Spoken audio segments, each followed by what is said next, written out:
Now I would request Professor Hormis Tharakan, formerly Secretary Research and Analysis Wing, to give a special address to the gathering. Professor M.V. Kamath, Air Commodore Jasjit Singh, Professor Arvind Kumar, other distinguished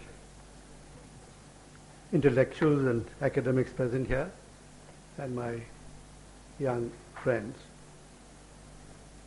It's indeed a pleasure to be amongst you once again, this time in truly distinguished company, people like Air Commodore Jasjit Singh, Professor P.M. Kamath and all being here,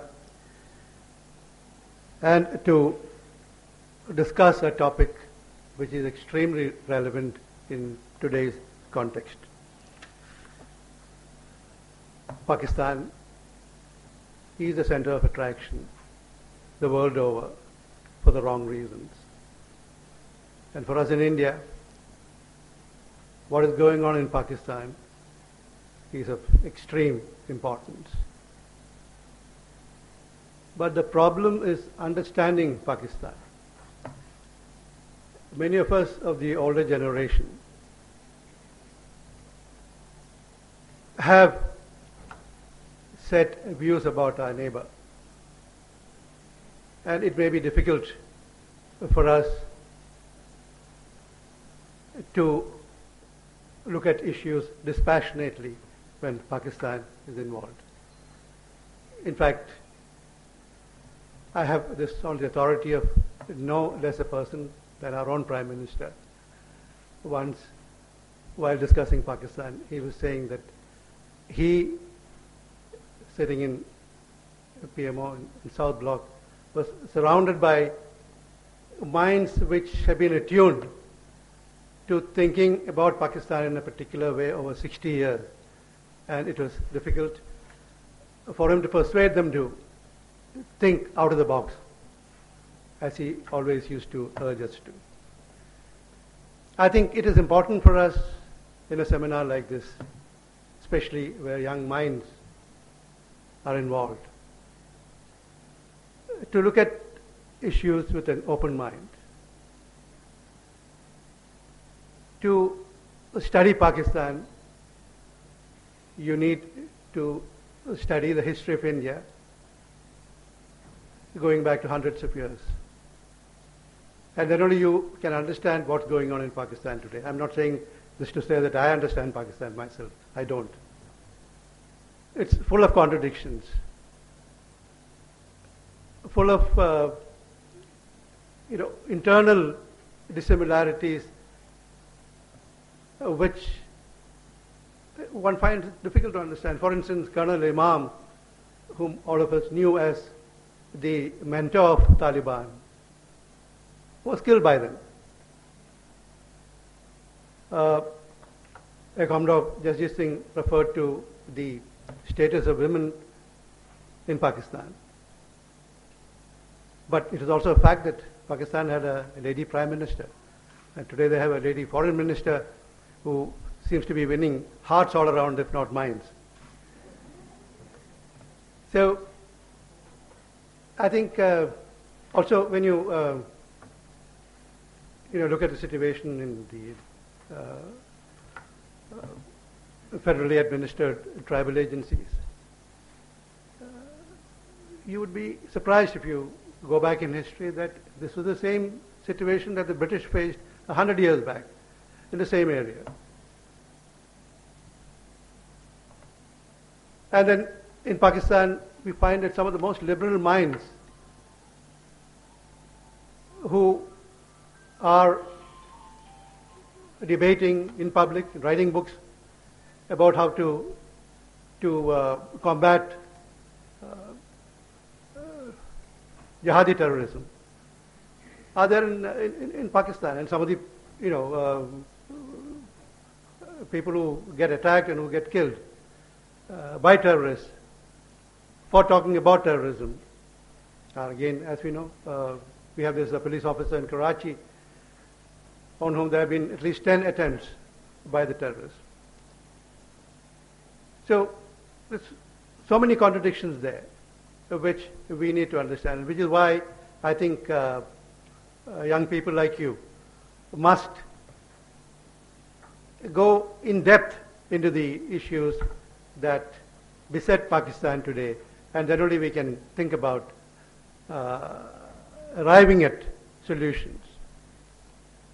As our distinguished speakers who spoke prior to me mentioned, both of them mentioned and reiterated and highlighted the need for us to reach out to Pakistan and the need for us to live together for the progress of both our countries. And in recent times, there have been forward movement, the MFN status, and the very encouraging meeting that took place in Male between our Prime Minister and the Pakistani Prime Minister. But as we have seen, whenever these processes go forward, inevitably there have been some setbacks, mainly in the form of a terrorist attack. We need to understand why this happens. Is it state-sponsored, always? Or is it the handiwork of people who don't want this process to proceed? I think that is another area in which I think people like you can delve deep into and try to come out with a report which would throw light on this aspect. I think it's very important for us to sort out this issue. Actually, who are the people interested in setting back the process whenever there is an effort to take the Indo-Pak peace process forward? And what is the best way to bring it back on rails once that happens? All of us remember how at Sharm el-Sheikh, when the Prime Minister came out with a statement which seemed to be in favor of resuming talks with Pakistan, he was sort of, criticized so much all around that there was hardly any voice in India to support him. And the then Foreign Secretary, who was instrumental in drafting that statement, was pilloried. Well, in a year's time, the public opinion in India turned, and by the time Thimphu came around, there was not so much of opposition to resumption of talks. And then the same Foreign Secretary came back as the National Security Advisor. And now that Thimphu process has been taken further forward in Male. So is there a timing which is involved whenever you try to bring the process back on rails? That is another issue that maybe you can discuss and study and come out with proposals. There is also this issue of forming of opinions about personalities involved, people involved, and issues involved. There is just one personality that I would like to mention in this connection. General Kayani, who is Chief of Army Staff in Pakistan and generally considered to be the most powerful man in Pakistan today. In India, most of us do perceive him as a person with highly anti-Indian sentiments, and that all that goes wrong between India and Pakistan seems to be attributed to the army, at least, if not to General Kayani himself. General Kayani was my counterpart when I was Chief of R AW, and they've taken some trouble to study his personality. And we have common friends. The fact is that, at least as an intelligence chief and in the intelligence community of the world, General Kayani had an extremely high reputation as a man with whom business could be done, and who was in a position to take things forward in case we wanted to bring about improved relations between India and Pakistan.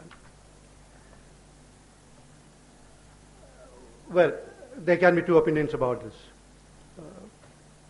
I find that Mike Mullen, who was a close friend of Kayani, has recently come out with a scathing criticism of Pakistani military, which perhaps is on the basis of new information which has become available to him. But I'm mentioning this so that, you would realize the need not to go by opinions which are floating around, but to study the issue yourself and go deep into whatever is available. There's so much information available today, but then you need to delve into the information which is available in the open domain and try to form your own opinions. I am sure that the library here has been building itself up, and I'm sure that a number of useful books are there which you must go into.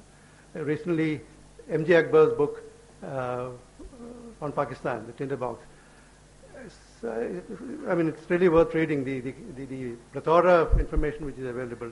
And Charles Allen's book on jihadi terrorism, the history of jihad in India, even pre-Pakistan India. Extremely interesting in revealing how, how all that we are facing today is, was valid 100 years back. In fact, while visiting Dharamshala and driving around in the woods, I came across a very interesting church called, I think it's called St. Anthony's in the Wilderness.